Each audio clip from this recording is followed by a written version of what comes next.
Hey everybody! Are you with me when I say life can be amazing at times, but it can also be extremely challenging? I know, I've been there myself, learned some valuable life lessons along the way, and now I'm here to help you. It's no coincidence you found your way to the Rena It podcast. I'm your host, Rena It, a self-proclaimed inspirer of others. Together, we're going to dive deep into raw and honest conversations with real people. My hope is that through these stories, you too will be inspired and ready to tackle whatever's holding you back or breaking your heart. Then you'll be free to live a life of purpose and true fulfillment. I promise it's possible. Let's relevate.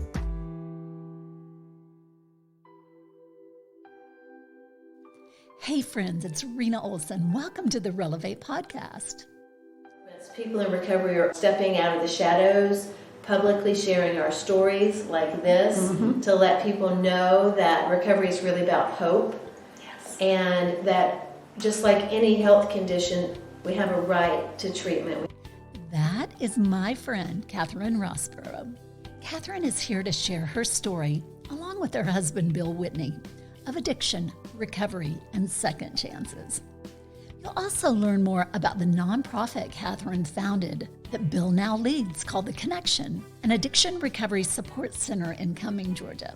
The idea of peer-to-peer recovery support services is gaining momentum in the U.S., and The Connection is helping lead the way. I know you'll enjoy this conversation as much as I did. Catherine and Bill, welcome to the Relevate podcast. Thank you. Thank you. What a delight it is to be here face to face, capturing your story, because you two are such a beacon of hope for people who struggle.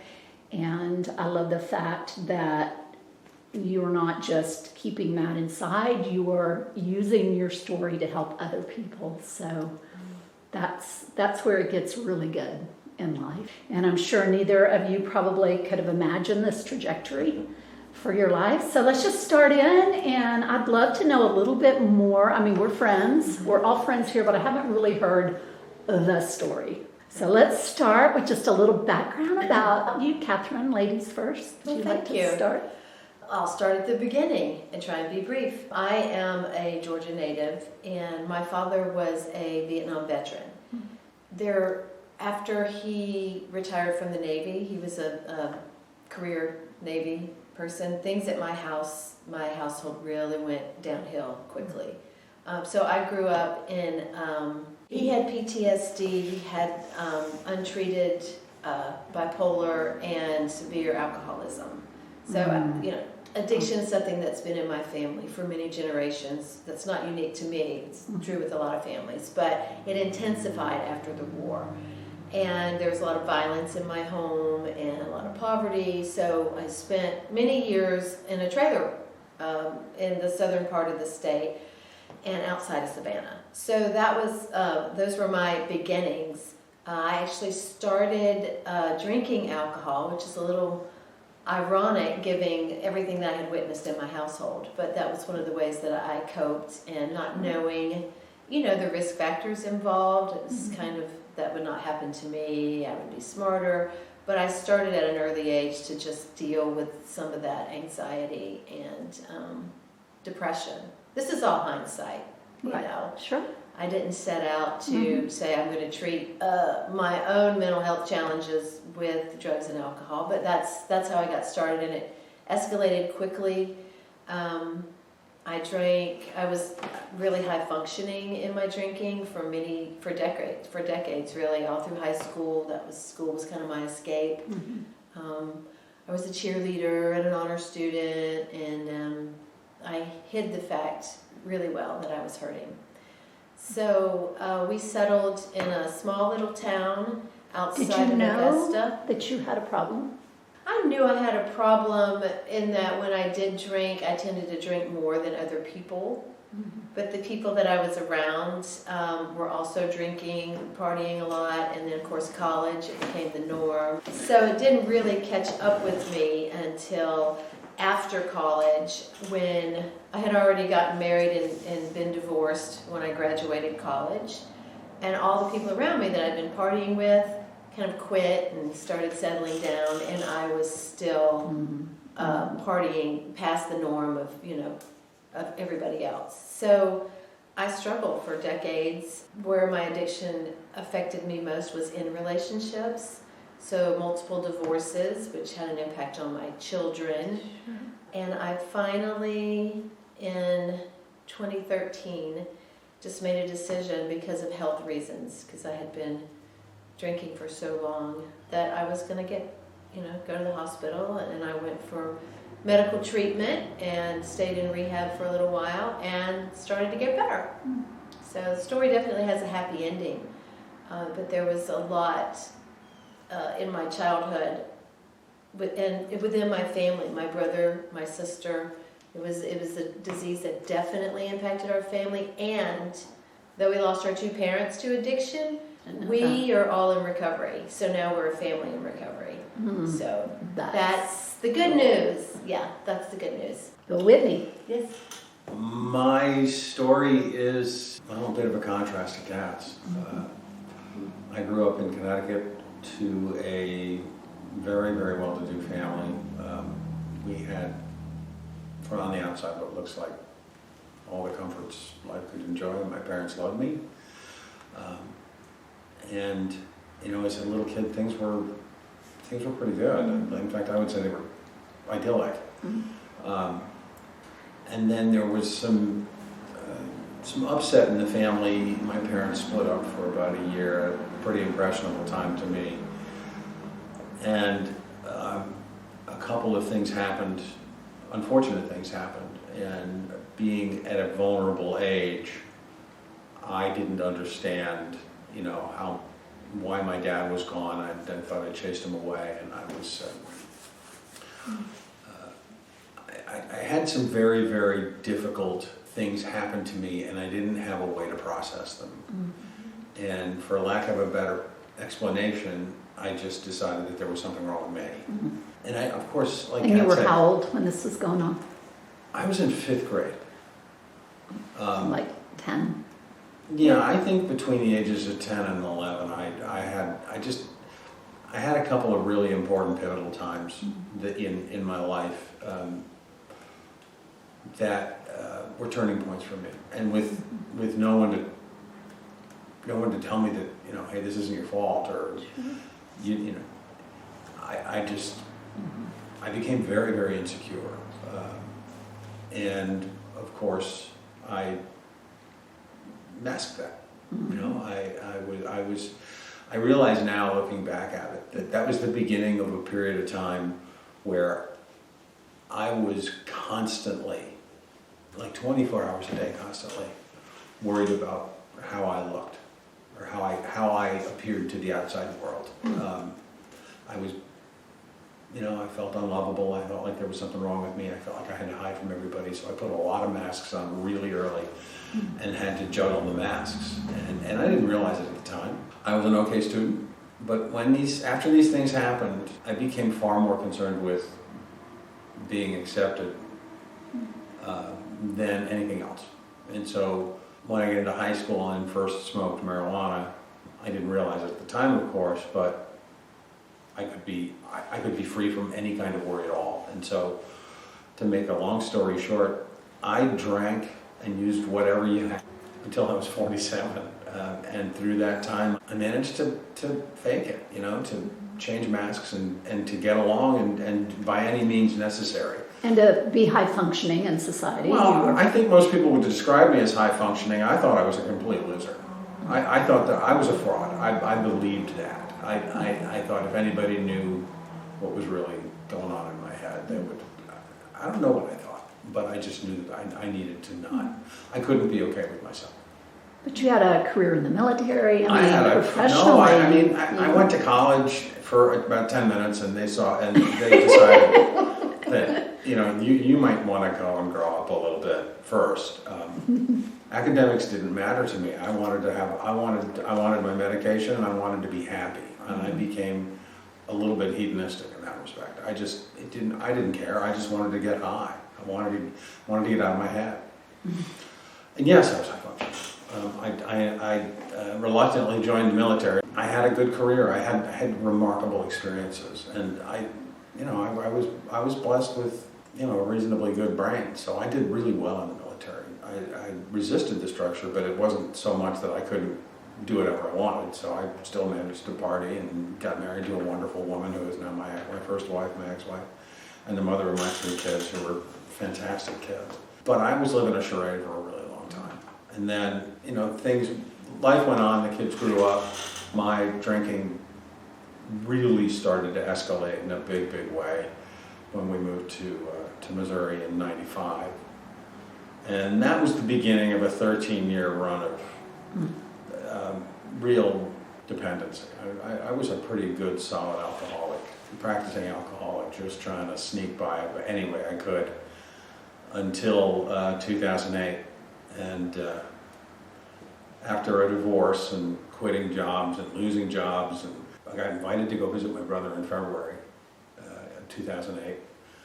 And he had been sober. So I'm the oldest of 5. I haven't mentioned this. And it turns out there's a pretty firm link in my family, on my mom's side of the family, to you can see alcoholism running right through that. My mom, both my grandparents on mom's side were alcoholic. My mom was, and all 5 of us kids are. And I might as well. This is probably as good time as any to mention that 2 of us have gotten sober. One of us has. 2 of us are not, but they struggle. They get along, but they battle it. And we have a brother who just couldn't manage his life and took his own life last year. Fortunately for him, I think he's not suffering anymore, because I think he had a really extreme case of what I had in terms of the lack of self-worth. But in February 2008, I went to Detroit. My brother said, "Come with me, we're going to hang out for the weekend." And he got sober before I did, so we did that. He took me to an AA meeting, and he took me to church. And we grew up in a church, but Jesus never came home. And what I mean by that is that Dad was an atheist. I found out afterwards. We went to church because it was a social obligation as a little boy. And so I mentioned the February in church in 2008 because it was the first time I ever felt the presence of God in my life. And I literally felt as though he was talking to me, and to say, I'm here and I just want to talk. And I remember that, and that was a turning point. So and I went to Jim's recovery meeting, and they were really amazing guys, and I was attracted to the selflessness of their service. And a couple of months later, I threw my hands down on a cold stove and looked up and I said, "This can't be what you had in mind for me," and I put the bottle down for good. Called a friend I had met in a Bible study, and he said, "Meet me at this church Friday morning at 9 o'clock. You're going to be okay." And I believed him. So that was the beginning of my recovery journey. Wow. So you didn't need to go to a treatment center. Did not. You didn't have to detox, or you did it through 12 steps. Yeah. I was the kind of drinker who got drunk on the first one. And what I mean by that is I would drink the whole bottle. I would, if I took, as soon as I took a sip, I was off to the races, and I was going to end up asleep or passed out, depending on your definition. But I was going to get a high somehow. And the thing that really still blows me away is that my last night of drinking, I couldn't get drunk. I drank a whole bottle of gin, I drank a whole bottle of wine, and I couldn't get drunk anymore. I couldn't get out of my head. I couldn't shut down the voices in my head that told me I was such a bad person. Yeah. So, and the human body is a remarkable thing. I didn't have to go into detox because there were lots of days when I didn't drink at all. I managed to keep myself in reasonably good shape. I like to bike and stuff. And so I'm certain that the first 6 months of my sobriety, which I don't remember well at all. No. It was just a long series of coming off alcohol primarily, and learning how to live in my head with all those things that were telling me all these awful things about myself. So I cried a lot. I went to a lot of meetings. I was fortunate because I had this little business that I'd started just before I got sober. So it was just me. And if it was the middle of the afternoon and I just couldn't stand the inside of my own head anymore, I would literally go find a meeting somewhere in Greater St. Louis and just get the heck out of there. So there were days, and I was fortunate in that respect. You know, I would just leave. It didn't matter. And I wanted so badly to not be that way anymore, to not feel terrible, to feel like a loser. That I just said, the heck with it.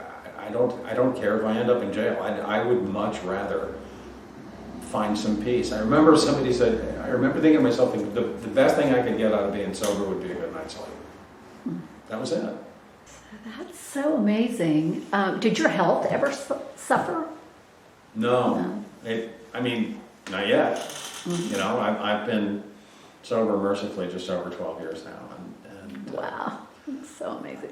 It really is. So, I mean, I think what are probably pretty normal 59-year-old creaks and complaints for my body registered regularly. But Amen to that. yeah, I think I'm just as fortunate as a man can be. I'm not as anxious as I want to be, but there's nothing I can't do. Yeah. Except maybe eat on the left side of my mouth. My teeth started to give me trouble.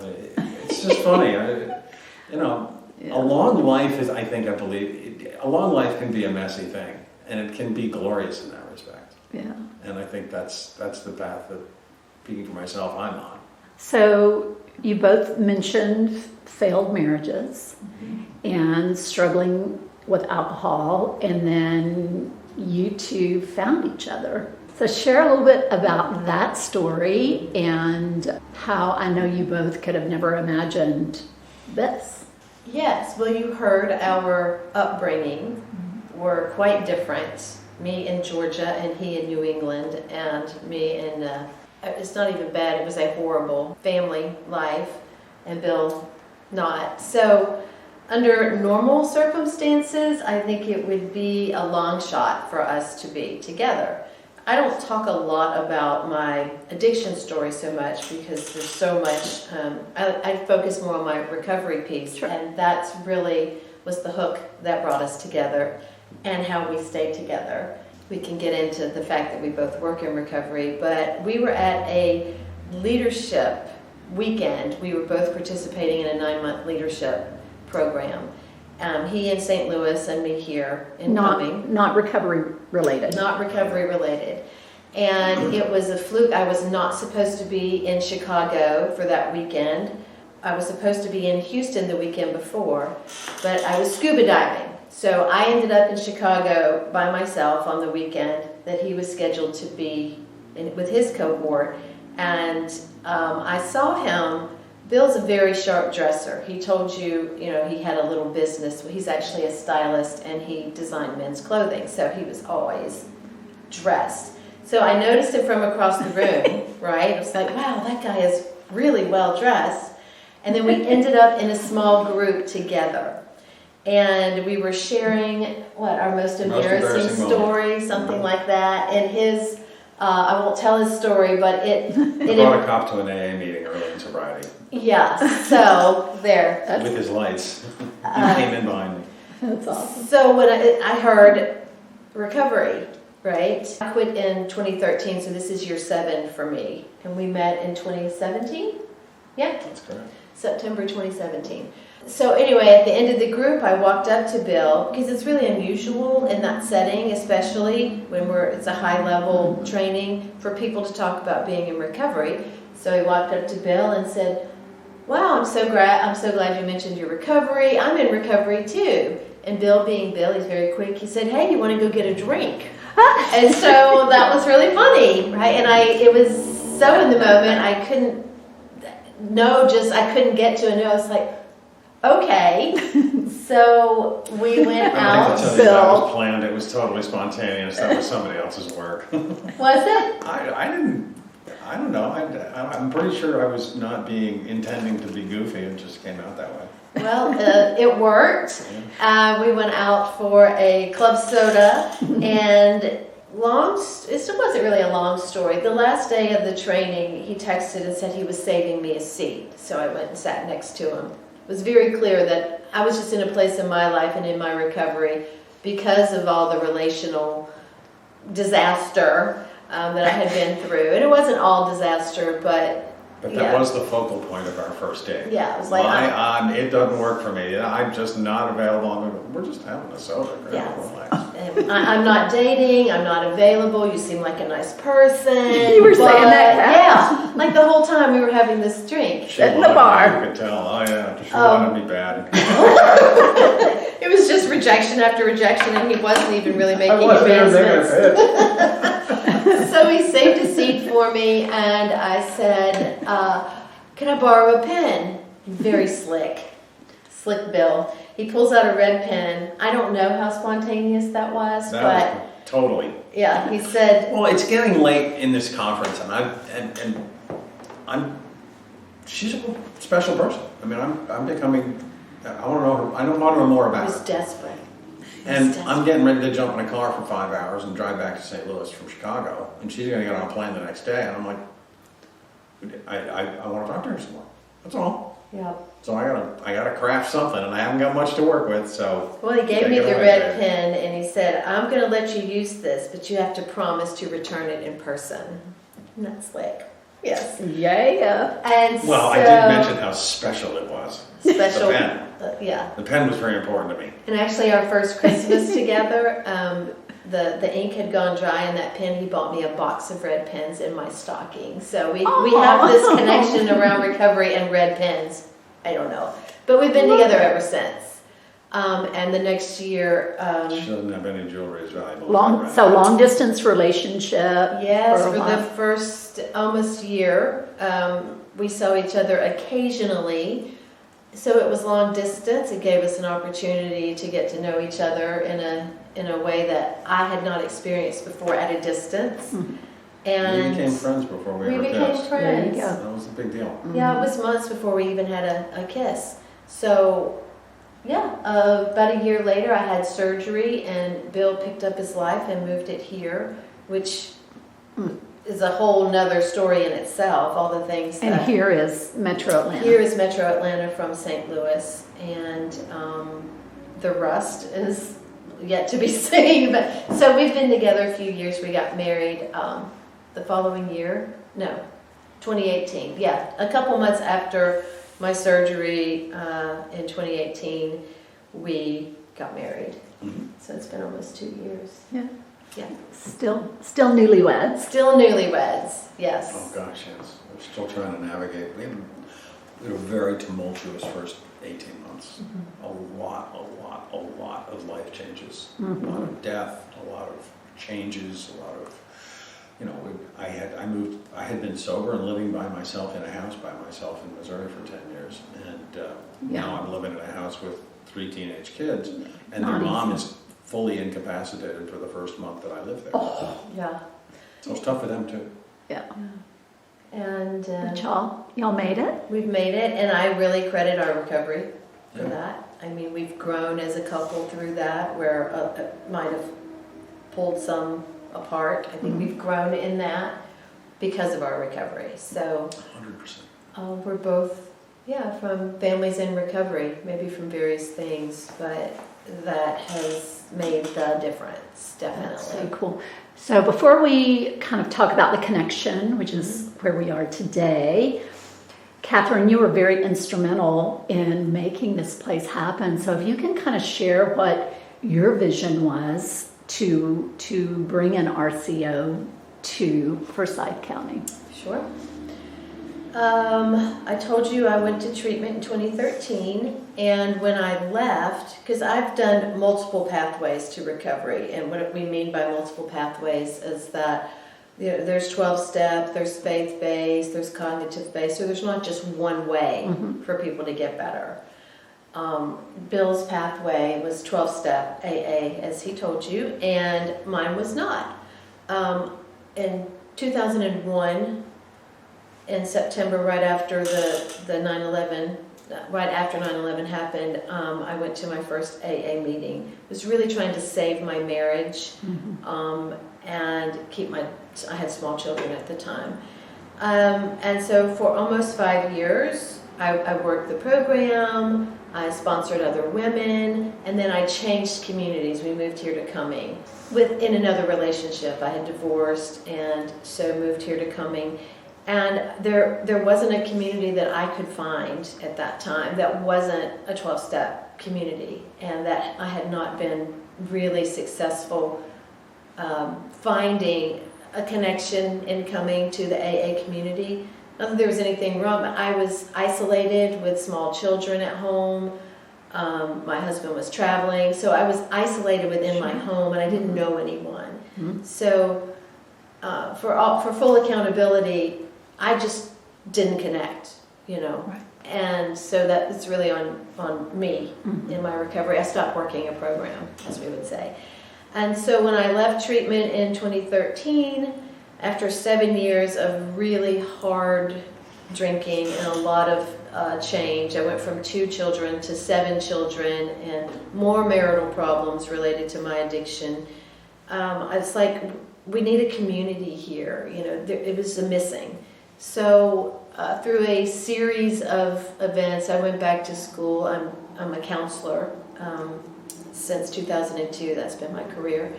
And I went back to specialize in substance use disorders. And I got a job here in Forsyth County at the accountability courts, which Fun. I cherish the time I spent there. But what I learned through that experience was that I wanted to connect with people not as a clinician, but as a peer in recovery. Mm-hmm. And so I decided to leave that job, kind of come out as a peer in recovery.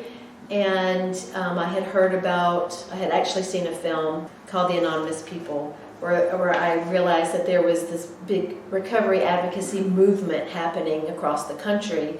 And I located a big RCO here in Atlanta, which is the Georgia Council on Substance Abuse, and Navigate Recovery. There was a small network at that time of 7 or 8 of us.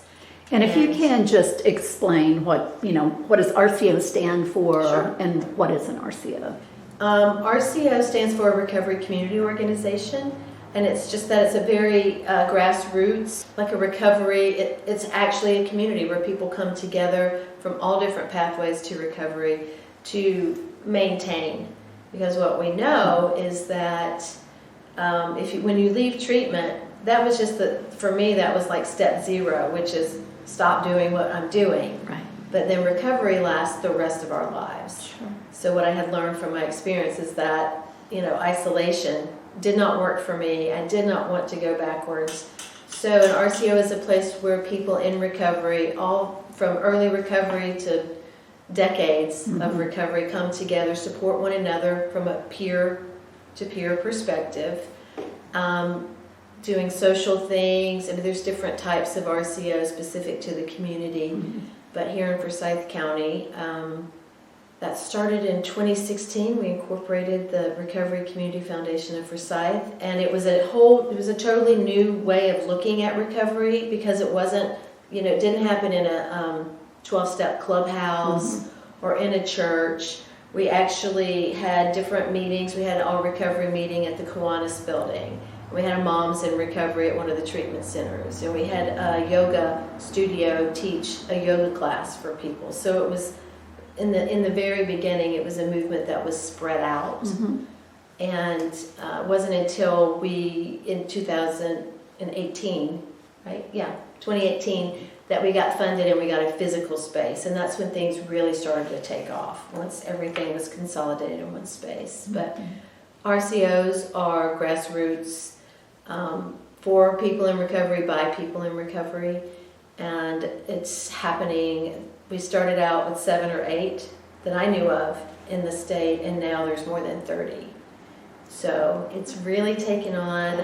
We're a constituency of consequence now, politically. What does that mean? That means that people, when someone has a health condition like cancer or diabetes or heart disease, there's advocacy that happens, right, for money for research. And so people who survive those things, like breast cancer, HIV, AIDS, they have their own advocacy movements where they get out and speak up and demand services and treatment.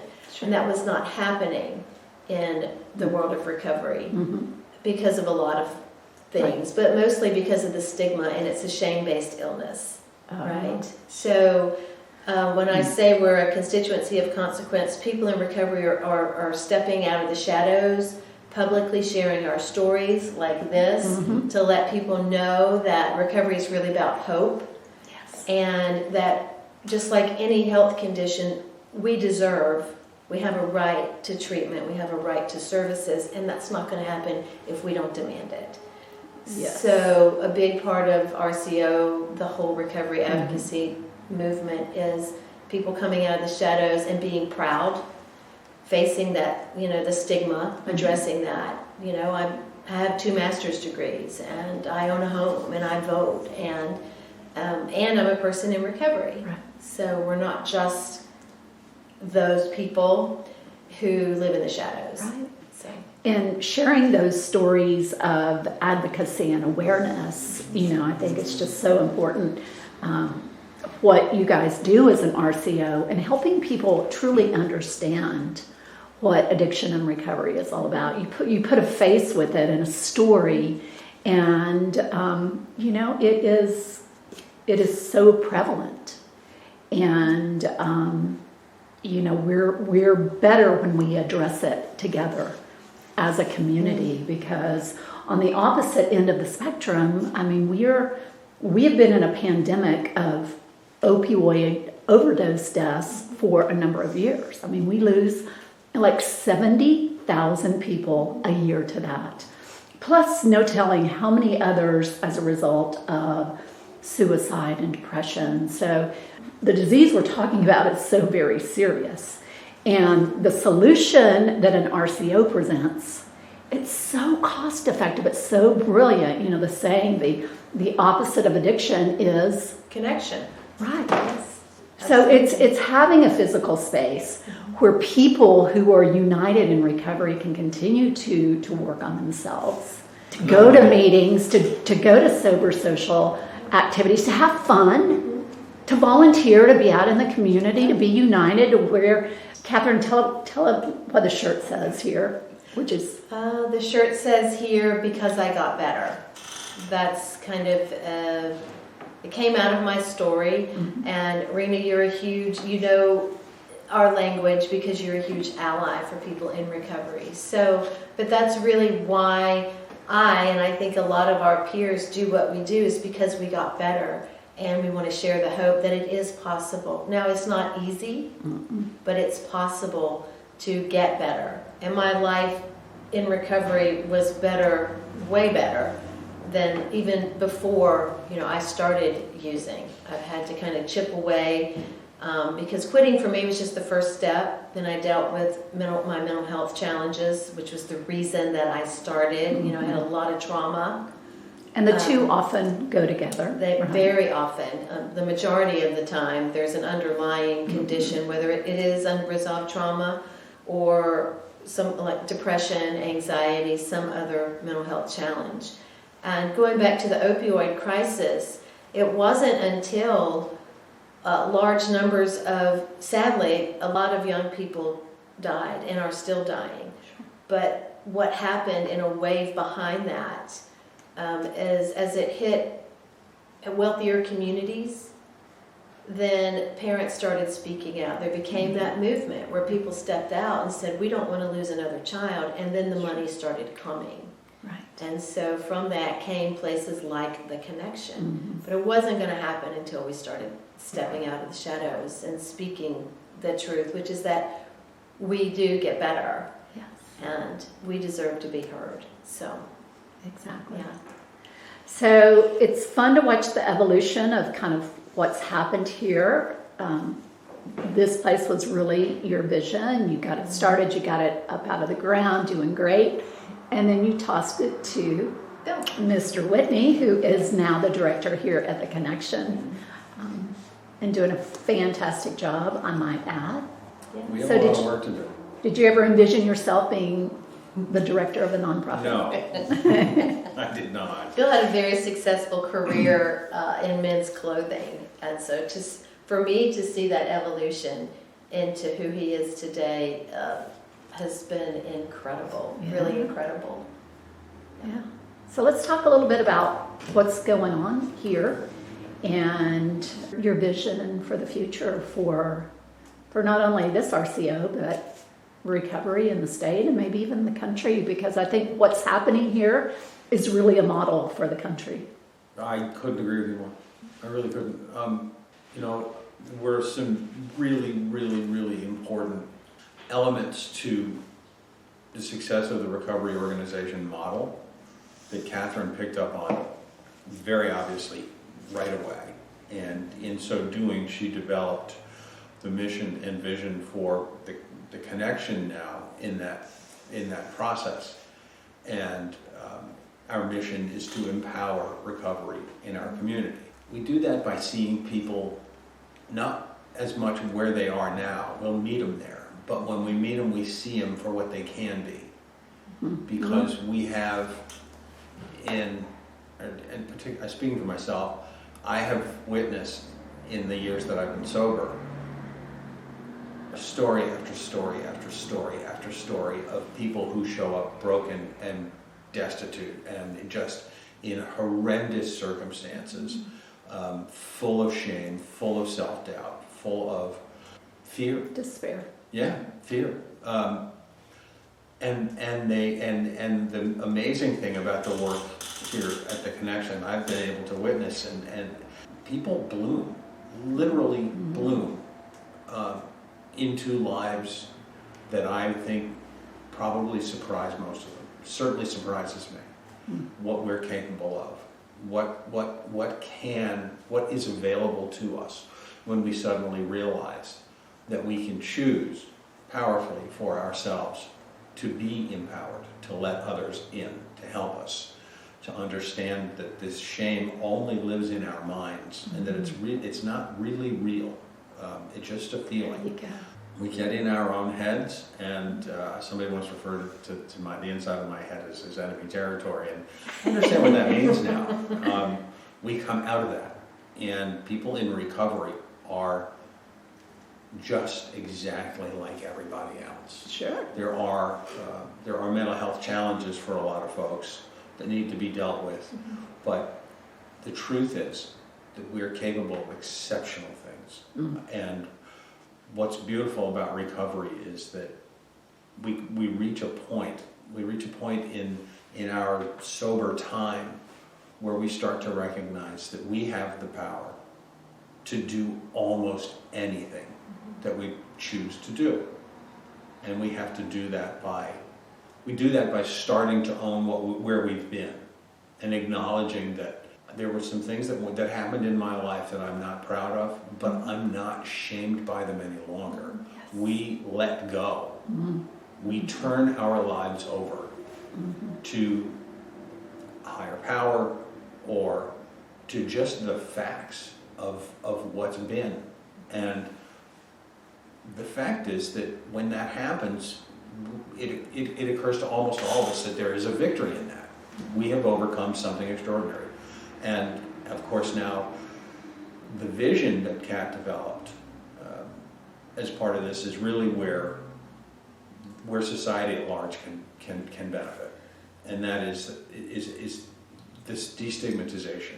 You know, by telling our stories out loud, not just to other people in recovery, but to other people in the world, because all of a sudden we're dealers of hope, and there's a lot of it, and it's in all of us.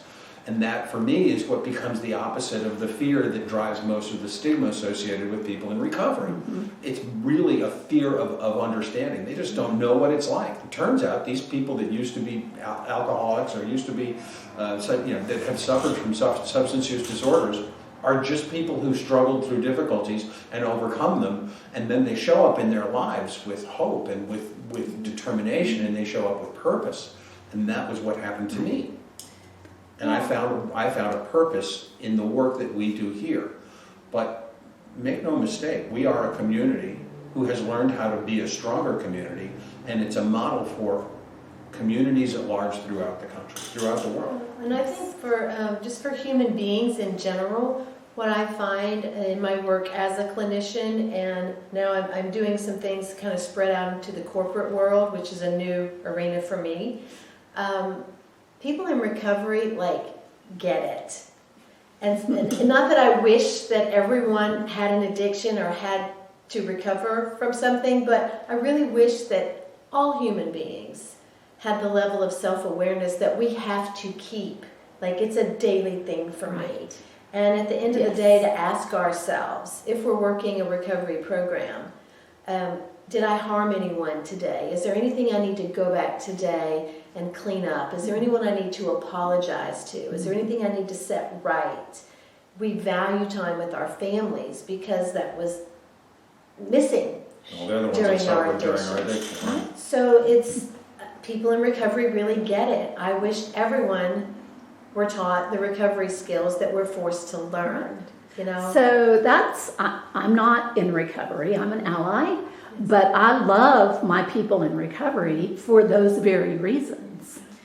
You know, it's like the level of transparency and vulnerability and just the willingness to continue to work on yourselves. I mean, that's a model for all of us, you know, because we all have work to do. There's a level of authenticity and vulnerability in the recovery community that is missing in a lot of other communities. Right. You know, and like so you kind of do the dance around. I'm like, I don't have time for that. You know, let's get real. We're real, and it's raw, and people in recovery, they may not be openly in recovery, but a lot of them, you know, in the Senate and running the country and running businesses. And I think I'm hearing more and more celebrities coming out. Oh yeah, I'm in recovery. You know, it's not like a big deal. It is just part of the conversation. Like Brene Brown. She is a person in long-term recovery. Her platform is not built around that, but it's built around vulnerability. Yeah. Right? Vulnerability and shame. Exactly. That's where her work started. So I'm proud to be in recovery. You know, I can't regret what happened to me because now I have these tools and these skills and I'm able to make an impact in the world.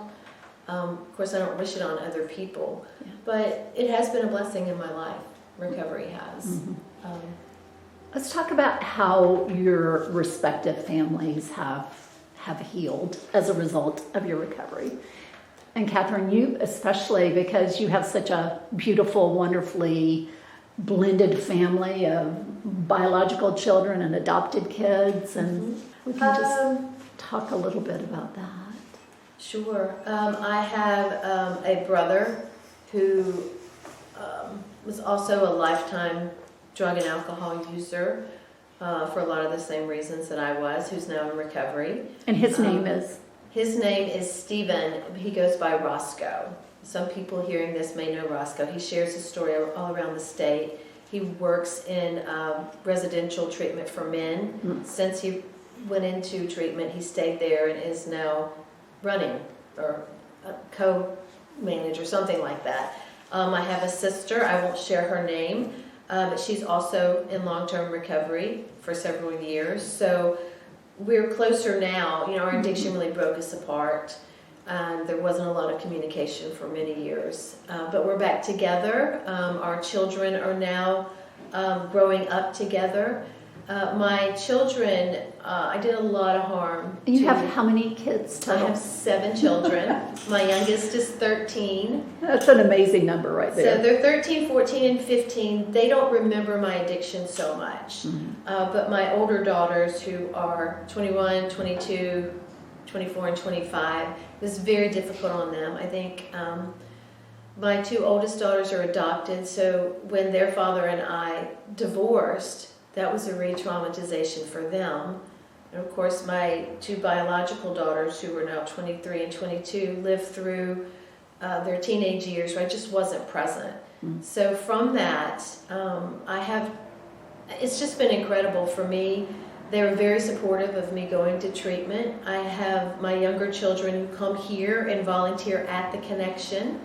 So this is a family program, and it took some time. I have a daughter, my 21-year-old daughter, I'm very proud of. She works with young people with disabilities. One of my other older daughters is a counselor. She just finished graduate school. So they're going into helping fields, but we're able to have hard conversations, and I think maybe a lot of families aren't there yet because of what we've been through together, because we know that if we're not communicating and we're not connecting, we're at risk, and they're at risk. So some of my children drink, some of them never have. It kind of runs, the spectrum. But none of them so far have experienced addiction. And if they do run into problems, they know they can come to me. There's no judgment. I cannot judge based on the things that have happened to me. So it's really about those recovery skills where we sit down and we talk things out and have some really difficult conversations. I think they've learned a lot about relationship through watching mine fail, but at the end, they're very gracious and forgiving.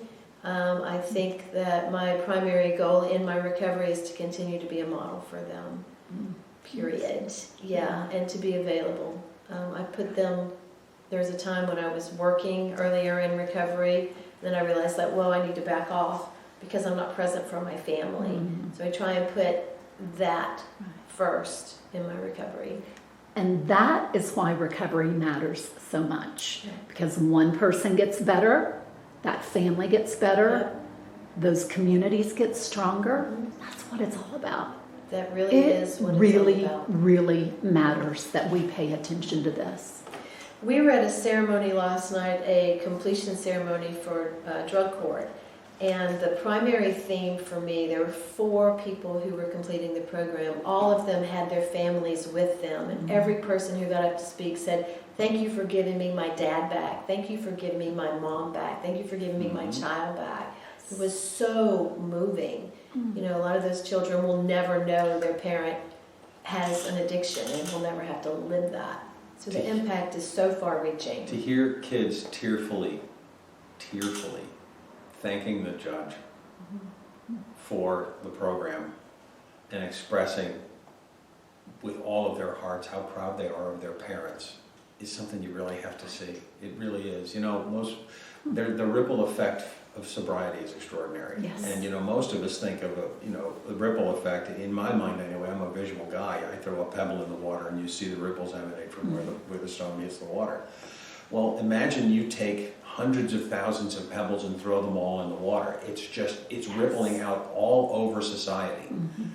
By getting substance use disorders, alcoholism, addictions, out of the closet and into the mainstream, because almost everybody in America has been somehow touched by substance use disorder in some form or fashion. Employers, family members, friends, whatever it is. Right. And this ripple affects everybody. Which is why this destigmatization vision is so important, because it affects our entire country. It infects our entire world. And if we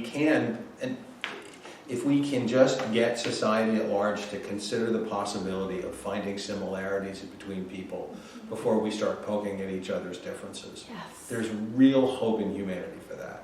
And that's what's so compelling about the long-term possibility of recovery. Everybody's recovering from something. We just don't always acknowledge it. Yes.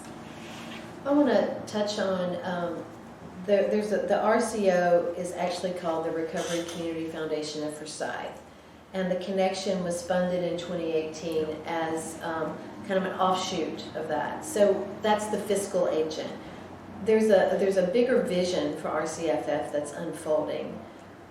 The connection was kind of our first foothold, but Bill and I together, are looking at the possibility of creating businesses run by people in recovery. Yes. And creating housing, safe housing for people in recovery. So we want a wider scope, but the connection definitely is where we're starting, and I know Bill has a bigger vision for that. Home base. Well, one last question for you both. So the word relevate means to uplift or restore to good spirits. To uplift or restore to good spirits.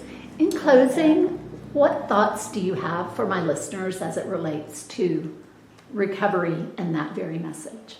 I didn't realize that that's what relevate meant. Yeah. Uplifting with regard to recovery begins with a quick inventory back in your life to find the things that you still carry around. And we all do it. Our experiences drive us. They mold our fears and all this other stuff. And I think an important part of a successful uplifting for people, for communities, for any place, is to acknowledge that the past isn't today. It's just something we learned from. Mm-hmm. And that there's nothing wrong in this time and space where we stand right this moment. Right. But there is extraordinary possibility available to us if we let go of what was and start to join in community together to build what's possible.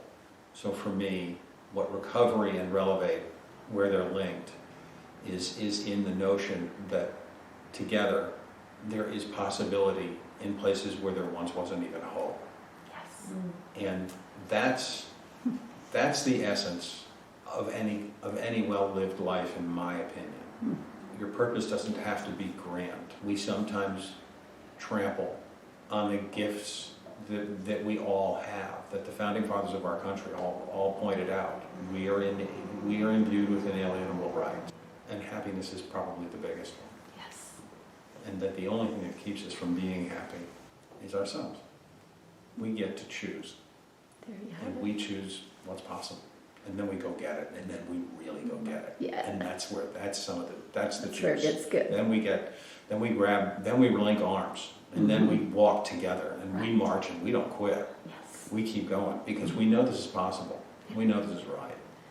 Yeah, I want to, you spoke about our founding fathers and inalienable rights, and right now I really have to speak into recovery in terms of the racism in our country, and that's a whole different recovery process.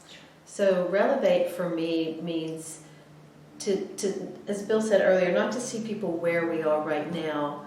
We really have to lift people up by seeing them bigger than they are right now. Really looking at people and being with people as bigger. Yes. Like when we empower people, we call them up to something greater than they are now.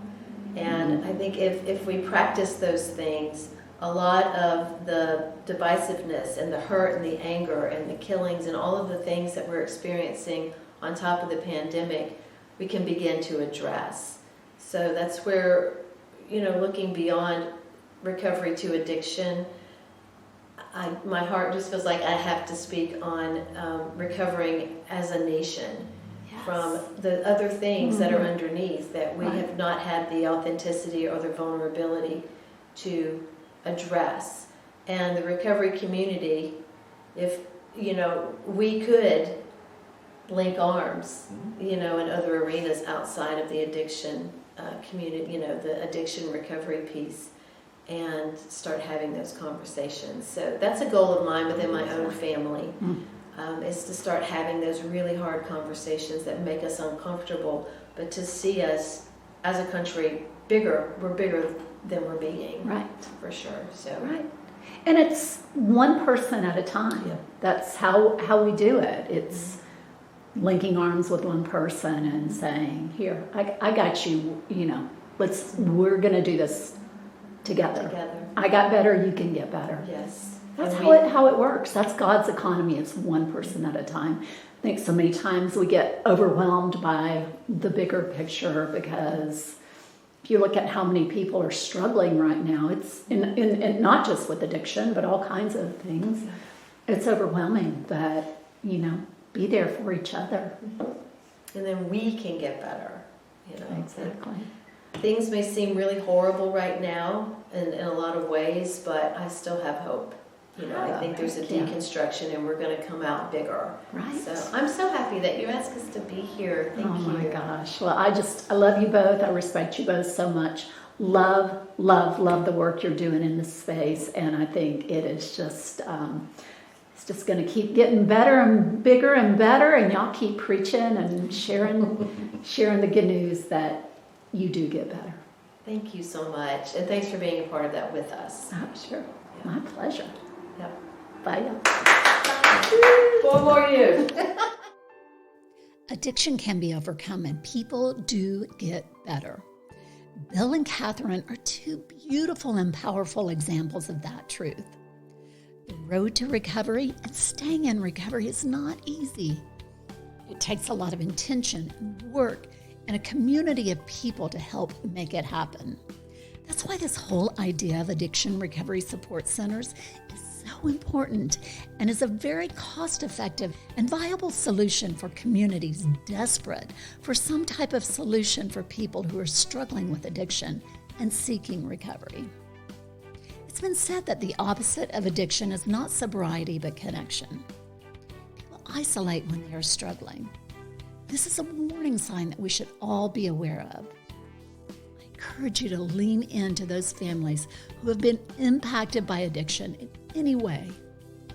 There's so much we can do to support and love on families and people who are struggling. To learn more about The Connection, check out their website, theconnectionforsyth.org. Thank you for listening and caring about these topics, like addiction and recovery, that don't often get the attention they deserve. We have been in a pandemic caused by addiction and resulting overdose deaths for far too long. Someone I know and loved lost his battle and life this week, leaving family and friends heartbroken. I'm not okay with that, and will continue to preach, educate, and share on this important topic. But no, people do get better. Bill and Catherine are 2 powerful examples of that. If you or a loved one you know are struggling, please get help. A better life you never could have imagined awaits. I'm Rena Olson, and this is Relevate.